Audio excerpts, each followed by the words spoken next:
Dear students, wave optics में एक और topic, coherent and incoherent sources और non coherent sources of light. तो पहले मैंने कुछ लिख के रखा है यहाँ पर, two sources of light are said to be coherent. दो सोर्स ऑफ लाइट को कब हम कोहेरेंट कहेंगे?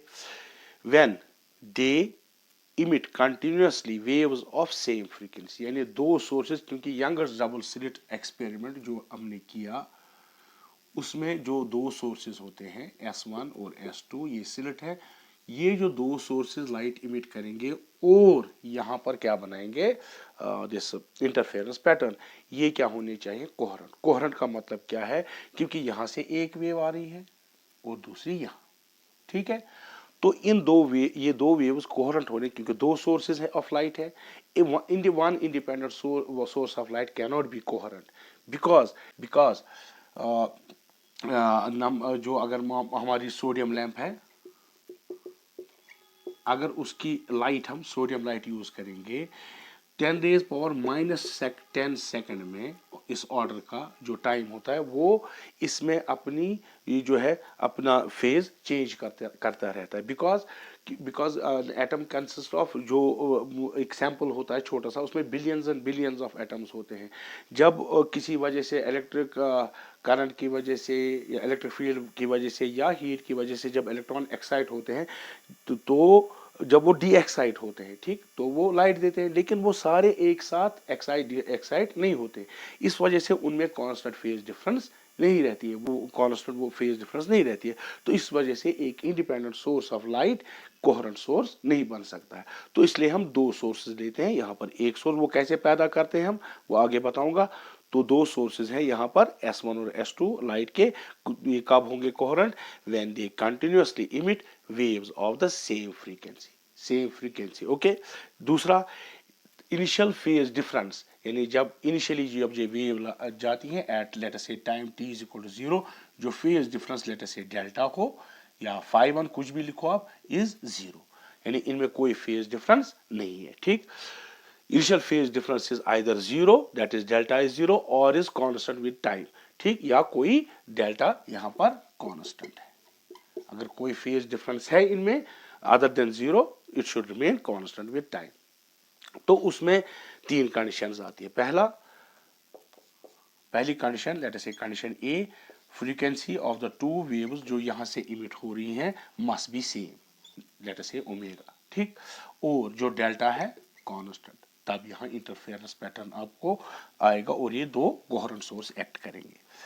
बी, अगर फ्रीक्वेंसी सेम हो, दो वेव जो देती हैं ओमेगा है और डेल्टा कांस्टेंट है, तो तब ये एक्ट करेंगे टू कोहेरेंट सोर्सेज और इंटरफेरेंस पैटर्न बनाएंगे। थर्ड केस, लेकिन अगर फ्रीक्वेंसी सेम भी हो, ठीक, ये इक्वल टू ओमेगा, बट ये जो phase difference, initial phase difference delta, ये फंक्शन होगा टाइम का। यानी यहां जो वेव्स होती उनका जो ये इमिट हो रही है, उनकी जो फेज है वो कंटिन्यूसली चेंज होता रहता है विद टाइम। देन दीज, ये non coherent source, non coherent sources, ये दो कोहेरेंट सोर्सेज हैं। They will present sustain interference, यहां पर सस्टेन नहीं एक जगह। नॉन कोहेरेंट सोर्सेज भी ये बना सकते हैं इंटरफेरेंस पैटर्न, लेकिन चूंकि वो रेगुलरली शिफ्ट हो जाते हैं तो बहुत 10⁻⁻10 सेकंड में वो एक दूसरे पर कभी ब्राइट डार्क फ्रिंज, ब्राइट जहां ब्राइट फ्रिंज हो वहां डार्क आता है, फिर और ये बहुत रैपिड प्रोसेस है, वहां कोई हम उसको ऑब्जर्वेशंस के लिए नहीं ले सकते और वो दिखाई भी नहीं देता है। तो वो इंटरफेरेंस वहां किसी काम का नहीं है फॉर ऑब्जर्वेशन पर्पसेस। तो सस्टेन, यानी अगर यहाँ पर डार्क ब्राइट फ्रिंज है तो हमेशा ब्राइट फ्रिंज ही रहेगा, अगर डार्क है तो डार्क ही रहेगा, ठीक है ना। अगर यहाँ ब्राइट फ्रिंज है, डार्क फ्रिंज है, तो ये डार्क ही रहेगा, ब्राइट ब्राइट ही रहेगा, उसमें चेंज नहीं आएगी। वो कौन प्रोड्यूस करते हैं? Sustain interference, that is sources are coherent. Okay, अब इसका स्क्रीनशॉट। तो इससे पहले मैंने आपको बताया कि एक source, independent source cannot act as a this coherent source because the phase changes within a time of the order of 10⁻⁻10 second. वो तो मैंने बताया आपको, ठीक है ना। अब ये जो दो इंडिपेंडेंट सोर्सेस हम कहाँ से पैदा कर सकते हैं एक इंडिपेंडेंट सोर्स से, तो उसमें क्या है, पहला है आपका by division of wave front, जैसे हम यंग्स डबल स्लिट एक्सपेरिमेंट में करते हैं।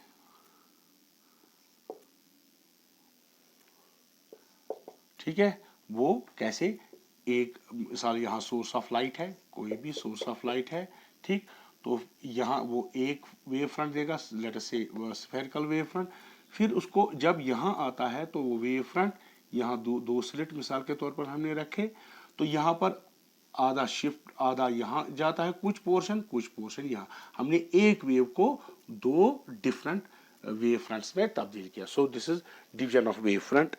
और इसमें होता है लॉयड्स लॉयड्स लॉयड्स मिरर, उसमें भी हम रिफ्लेक्शन से वेव फ्रंट को डिवीजन करते हैं, या बाय फ्रेस्नल बाइप्रिज्म, उसमें भी हम एक वेव फ्रंट को दो वेव फ्रंट्स में चेंज करते हैं। दूसरा तरीका है बाय डिवीजन ऑफ एम्पलीट्यूड, तो उसे हम जो एम्पलीट्यूड होता है वेव का उसको हम डिवाइड करते हैं, तो दो कोहेरेंट सोर्सेस बनाते हैं जो इंडिपेंडेंट है। ठीक, next, now incoherent sources of light, ठीक है ना, इनकोहेरेंट सोर्सेज वो सोर्सेज होते हैं जिसमें क्या होता है, जो फेज जो है, phase difference, initial phase difference, वो टाइम डिपेंडेंट होता है, टाइम डिपेंडेंट। तो इसमें with the time of the order of even 10⁻⁻10 second में वो चेंज होते रहता है, सो वो हम सस्टेन इंटरफेरेंस नहीं ला सकते। देखिए, हमने देखा है कोहेरेंट सोर्सेस की जो इंटेंसिटी आई, टोटल इंटेंसिटी, वो किसके बराबर होती है, I1 प्लस I2, इंटरफेरेंस में हमने देखा 2√I1 I2 cos of I। चूंकि जो इनकोहेरेंट सोर्सेज होते हैं वहाँ सस्टेन इंटरफेरेंस नहीं आता है, तो वहाँ इंटेंसिटी मतलब ऊपर नीचे हो जाती है, एक जगह नहीं रहती है सेम इंटेंसिटी, कभी जहाँ डार्क था वहाँ ब्राइट आएगा, कहीं ब्राइट, और वो बहुत तेज चेंज होता रहता है। तो उसको जरा कैलकुलेट करेंगे, वो कैसे कैलकुलेट करेंगे, हम जो इंटेंसिटी होती है इंटरफेरेंस की, याद रखो इनकोहेरेंट सोर्स भी इंटरफेरेंस करते हैं, लेकिन वो इतना तेज इंटेंसिटी चेंज होते रहता है एक जगह, तो वो हमें इल्यूमिनेशन ही वहां दिखाई देती है। ठीक है ना, तो हम देखेंगे वहां एवरेज वैल्यू क्या होगा, क्योंकि कभी डार्क, कभी ब्राइट इंटेंसिटी, कभी ज्यादा कभी कम, तो हम उसका वैल्यू जो निकालेंगे उसकी एवरेज से निकालेंगे, इसकी एवरेज से, for incoherent sources of light. ठीक है, तो हम एवरेज वैल्यू ऐसे लिखते हैं, IAVG, तो वो कैसे, इसकी इंटीग्रेशन करेंगे over a complete cycle, that is I, इसकी d5 0 to 2π divided by integral, average निकालने के लिए टोटल साइकिल 0 2π d5। ठीक है, अब इसमें हम क्या देंगे, I का value, that is integral 0 to 2π I1 plus I2 plus 2√I1 I2 cos of phi into d5। तो इसका जो वैल्यू निकलेगा वो निकलेगा इंटीग्रेशन करके फाई को जब हम इवेलुएट करेंगे वो निकलेगा 2π 1/2π, वो हम यहाँ रखेंगे 1/2π। अब इसको फर्दर सॉल्व करेंगे तो ये क्या आएगा 1/2π, इसका वैल्यू 1/2π हमने यहाँ लिखा। सो ये डिफरेंट इंटेग्रल्स बन जाएंगे, I1 यहाँ दे दो d5 इंटेग्रल 0 to 2π, ठीक है, plus integral 0 to 2π I2 d5 से मल्टीप्लाई करो, plus integral 0 to 2π 2 under root of I1 I2 cos of phi d5। अब इसको सॉल्व करना है, ठीक, तो इसको सॉल्व करो।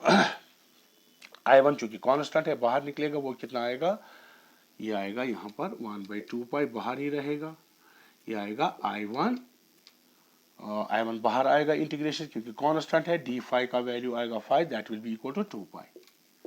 5 को फिर इंटीग्रेट करेंगे लिमिट्स, वो आएगा 0 to 2 पाई प्लस यहाँ I2 बाहर आएगा, फिर अंदर बचेगा डी फाई को इंटीग्रेट करेंगे वो निकलेगा 5 को अपर और लोअर लिमिट निकाल के वो भी 2 पाई निकलेगा, ठीक है, इंटू 2 पाई, ठीक है। यहाँ पर ये कांस्टेंट है, बाहर निकलेगा 2√I1 I2 integral cos of phi d phi. Cos of phi क्या क्या होता है, साइन फाई, ठीक। सो इसकी integration between the limits sine phi between limit 0 to 2 pi, ठीक है। तो अब इसको अंदर ले जाओ 2 पाई को, so 2 pi will cancel, it will be I1, यहाँ पर भी 2 pi and 2 pi will cancel plus I2, यहाँ देखिए plus 2√I1 I2। Now cos 2 upper limit sin 2 pi is 0 and minus sin 0, that is 0, so it will be 0, this whole thing will become 0 क्योंकि average value of cos वो 0 आता है, तो ये 0 हो गया। so what will be, so it will be, so I average, so it will be in case of coherent, so incoherent sources this interference term will not exist, क्योंकि ये interference term होती है because of interference, तो ये term यहाँ पर नहीं होती है, तो हमें average value of intensity आता है I1 plus I2। इसका स्क्रीनशॉट ले लो, आगे बढ़ते हैं। एक छोटी सी न्यूमेरिकल करते हैं।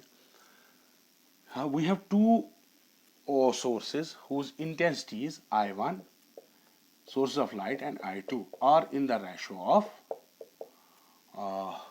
let us say 4:16, यानी इनका ratio that is I1 by I2 is 4/16। और हमें निकालना है what will be the total intensity in case of if the sources are coherent and when sources are incoherent, ठीक है ना। सो अगर coherent when sources means sources of light are incoherent, तो तब लेट अस से IN incoherent intensity, total intensity क्या होगी अगर ये इंटरफेयर करें तो। दो इंटेंसिटीज की वेव्स हैं वो एक जगह इंटरफेयर करती हैं, यानी एक दूसरे पर सुपरपोज होती है, तो इनकोहेरेंट सोर्सेज अगर होंगे तो इंटेंसिटी क्या होगी। Let us suppose that total this can be written as 4I, ठीक है ना, प्लस 16I, ठीक है ना। 4 को 4I हमने माना, 16 को 16I हमने माना, सो total intensity will be 20I। Let us say this is equation 1।